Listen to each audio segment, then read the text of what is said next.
Vladimir, eu quero falar sobre o teu mais recente livro, que na verdade é uma releitura, isso, de um livro que tu lançou em 2012, que é A Esquerda que Não Teme Dizer Seu Nome.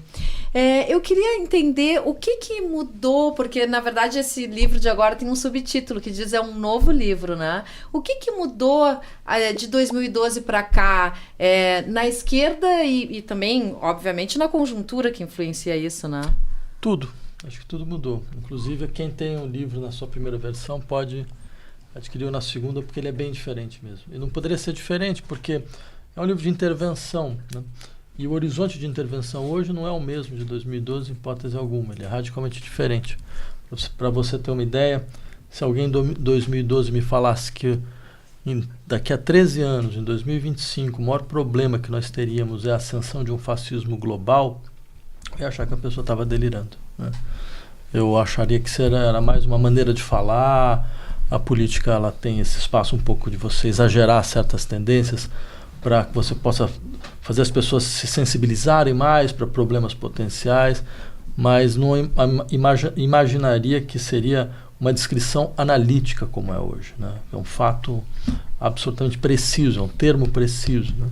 Eu acho que isso mostra muito claramente como a gente não tinha uma ideia dos tipos de desafios e de riscos que nós enfrentávamos, né?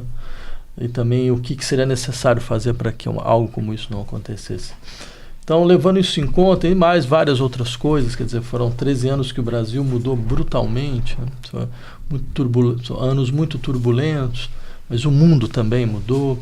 Eu entendi que não dava mais para imaginar o horizonte de ação e de intervenção como eu havia imaginado em 2012, onde era mais possível lidar com as estruturas institucionais como elas já existem, então, né? sem mobilizar de maneira tão forte assim uma demanda anti-institucional. Eu acho que é um pouco isso, né? Então, acho que por isso me levou a querer reescrever o livro, né? Era uma maneira de assumir uma autocrítica necessária, né? Tipo, eu não vi, eu não tinha visto o que estava vindo. Uhum. E frente a essa ascensão do fascismo, né, que a gente vê no Brasil e no mundo, enfim, dessa extrema-direita se consolidando cada vez mais como uma alternativa para a classe trabalhadora, inclusive, quais seriam os desafios da esquerda hoje, Safatli?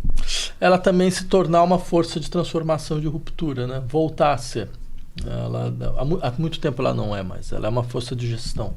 Ela é um pouco a força que aparece como quem fala, olha, vamos tentar preservar os nossos direitos, vamos tentar garantir nossas conquistas e coisas dessa natureza. Então você dá todo o discurso da ruptura para a extrema-direita. É um pouco o que acontece hoje. Eu costumo dizer, a extrema-direita se tornou uma força revolucionária, né? Contra-revolucionária, mas toda contra-revolução precisa mobilizar um horizonte de revolução, no sentido de um horizonte de ruptura, mas uma ruptura conservadora. O que é uma ruptura conservadora? Pode parecer um paradoxo, mas não é, porque a gente já viu isso várias vezes na história, né? São rupturas da ordem institucional que, de uma maneira ou de outra, são capazes de mobilizar setores muito expressivos das classes populares, certo? Mas com a promessa de que haveria uma estabilização possível pela força, certo? Que seria possível, de uma maneira ou de outra, aceitar certas situações que pareceriam inaceitáveis. Por exemplo, a gente pode pensar na extrema-direita hoje, uma coisa que faz ela forte, não é o fato dela mentir toda hora. Não é o fato dela mobilizar fake news e coisas dessa natureza. Porque quando a gente fala isso, é quase como se a gente imaginasse que as pessoas são suficientemente estúpidas para acreditar em qualquer coisa, né? E é claro, se você começa a pensar que a população é estúpida, vai ser muito difícil agir politicamente, né? Acho que na verdade não, ela é realista, ela fala a verdade. O problema é como ela fala a verdade, né? E onde ela fala. Eu acho que o que ela está falando é algo mais ou menos o seguinte: olha, não tem sociedade para todo mundo mais. Não tem espaço para todo mundo. A gente vive numa situação de crises que se estabilizaram como crise. Elas não vão passar. Não haverá um dia seguinte a essas crises. Não vai ter um dia seguinte à crise ecológica, por exemplo, né? Não vai ter um momento onde você falar, a crise ecológica passou. Não vai. Porque você vê os modelos de resposta às crises. Pega o caso do Rio Grande, quer dizer, qual foi o modelo de resposta à crise ecológica que assolou o Rio Grande? Foi modificar as bases do processo produtivo que criou esse tipo de ocupação do solo, que criou esse tipo de devastação de bioma, que criou esse tipo de instabilidade. Certo? Não, nada disso, ao contrário. Então não tem gestão, tem uma contra-gestão. É uma coisa do tipo, não tem o que fazer, melhor deixar como está. Né? Então, nesse horizonte, como se a extrema-direita falasse, olha, de fato não tem muito o que fazer, as crises vão ser cada vez mais acirradas, então a única solução é salvar uma parte da sociedade e deixar a outra cair. Né? A questão é onde você vai querer estar. Você quer estar na parte que vai ser salva ou não? Então ela dá uma espécie de cartada realista. Né? E do nosso lado falta uma outra forma de posição que não seja simplesmente uma posição completamente contraditória, que é, por exemplo, dizer, não, a gente pode criar uma sociedade de solidariedade e de estruturas de proteção social, mas onde é que ela está? Quem é que está fazendo mesmo? Qual é o governo que faz? Né? Qual é o governo que indica, que sabe muito bem como fazer? Não tem. Então, isso dá para a extrema-direita um espaço quase livre de atuação. Então, por isso que eu acho a esquerda ela deve voltar a ser uma dessas forças, digamos, de ruptura explícita, nas formas, quando ela entra no governo, quando ela tem a possibilidade de ação, ela tem que mostrar muito claramente que ela tem um horizonte longo. Né? E isso não tá aparecendo já há muito tempo. E a gente sempre se questiona como fazer isso também dentro dessa institucionalidade tão corrompida já, ou seja, desse formato, dessa estrutura política institucional que nós temos, que deixa pouco espaço de movimento para essa construção dessa nova sociedade, né? Não dá para fazer. Não dá, porque a institucionalidade foi criada exatamente para impedir que isso acontecesse. Então o que a gente faz? Bem, a gente nunca tentou compactuar com institucionalidades que funcionam mal. A gente sempre tentou, de uma certa maneira, refundar instituições, reconstruir instituições, aprofundar mecanismos de democracia direta, tirar atribuições de poderes representativos, certo? Para que eles possam ser cada vez mais objetos de questões que vão ser objetos de deliberação da população. Então, ou seja, você impõe uma outra forma de governo. Não é possível fazer uma transformação estrutural obedecendo essas regras de governo. Isso é claro. Né? Só que a gente ficou numa situação muito singular, porque quem rompe hoje com as estruturas institucionais de governo é a extrema-direita. É ela que faz isso. E isso dá força para ela. Só que eu acho que a gente pode fazer isso pelo outro lado. O que ela faz, sim, ela não faz trazendo o processo de deliberação para perto da população, ela faz separando isso. Falando, não, vou colocar alguém que parece com você, que vai agir como uma espécie de poder soberano para acima da lei e da ordem, um poder de exceção absoluto. Né? E a gente sempre teve como uma alternativa fazer isso que foi separado, voltar para a mão do povo, voltar para a mão da população.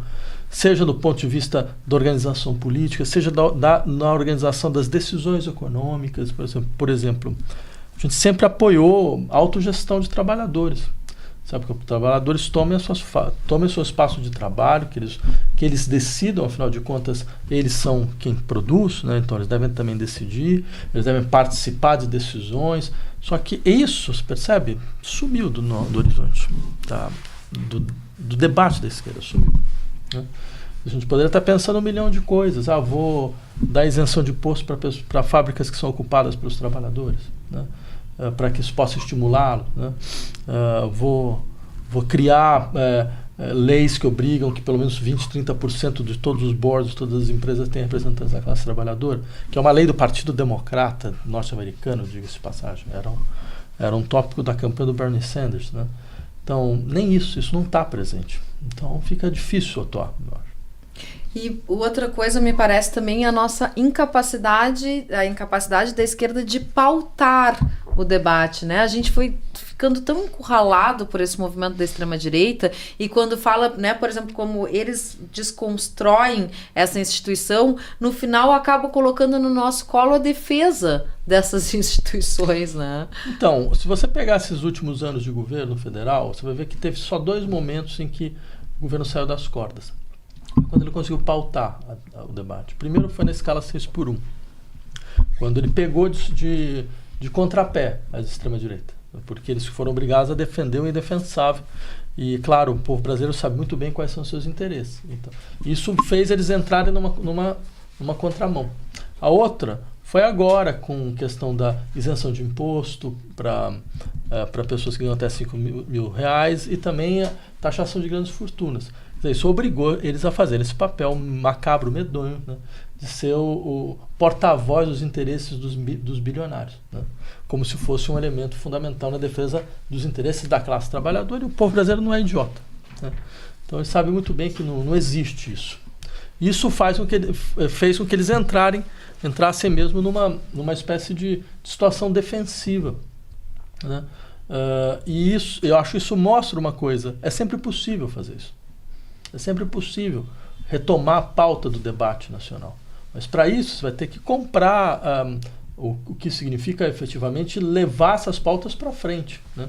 Levar essas pautas à frente. Acho que o governo viu que tinha um pouco mais de espaço de manobra quando a extrema-direita ela recuou depois da prisão do Bolsonaro, depois da taxa do tarifaço do Trump, depois da PEC da blindagem. Então foi uma sequência de absurdos assim, que fez com que, em última instância, o governo se sentisse um pouco mais livre de atuação. Então seria um ótimo momento para passar, como se diz do outro lado, para passar uma boiada, para você mostrar muito claramente que você tem consciência, você tem um projeto de país, você tem um outro projeto de país, você tem uma ideia do que você deve fazer, né? Uhum. E também essa questão da gente pensar sempre à esquerda e essas transformações a partir dos governos, também não é uma coisa que nos engessa, Safatli, no sentido de... Porque isso é uma coisa que a gente questiona muito, né, na esquerda. A gente perdeu a capacidade de mobilização, perdeu a capacidade da organização social, de estar conectado de fato com os trabalhadores.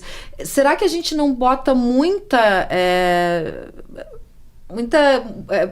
esperança, ou não sei, demanda muito para transformação através do governo e esqueceu essa outra parte? Não, um intelectual chamado John Holloway tem um livro que tem um belo título que chama Transformar o Mundo Sem Tomar o Poder. Um livro lá dos anos 2000, qualquer coisa. Eu acho muito interessante, embora eu tenha minhas críticas, né, porque eu acho que tem uma posição dupla aqui que é necessária. Não tem como você fazer nenhum tipo de atuação abstraindo o fato de que existe o Estado. Claro que você reduzir a atuação a atuação política à conquista do Estado é só uma maneira de você simplesmente se adaptar aos limites do próprio Estado. Porque você, como você bem colocou, você precisa de uma dinâmica que seja autônoma em relação ao Estado. E essa dinâmica que consiga pautar, que consiga obrigar, inclusive, os atores dentro do campo político eleitoral a tomarem certas decisões que normalmente eles não tomariam, né? Agora, também você não tem como abstrair por completo o fato de que se você não toma o Estado trava suas ações. Ele vai paralisar, ele vai usar toda a violência possível para impedir que qualquer coisa ocorra.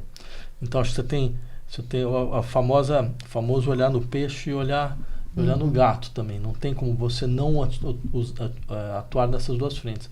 Só que no Brasil teve uma confusão, né? Porque os movimentos sociais eles foram completamente incorporados pelo Estado. Então você não tem essa figura do movimento autônomo, né? Autônomo à dinâmica partidária, autônomo às políticas públicas do Estado, certo? E que força por fora. Você não tem a força. Esse elemento é um elemento ruim para a esquerda brasileira, porque a gente precisaria, nem a classe intelectual faz isso, que é o que ela poderia fazer, né? Mas ela é uma classe muito facilmente cooptável dentro da história do país. Então você vai pegar a história dos intelectuais no Estado, é uma história inacreditável no Brasil, assim.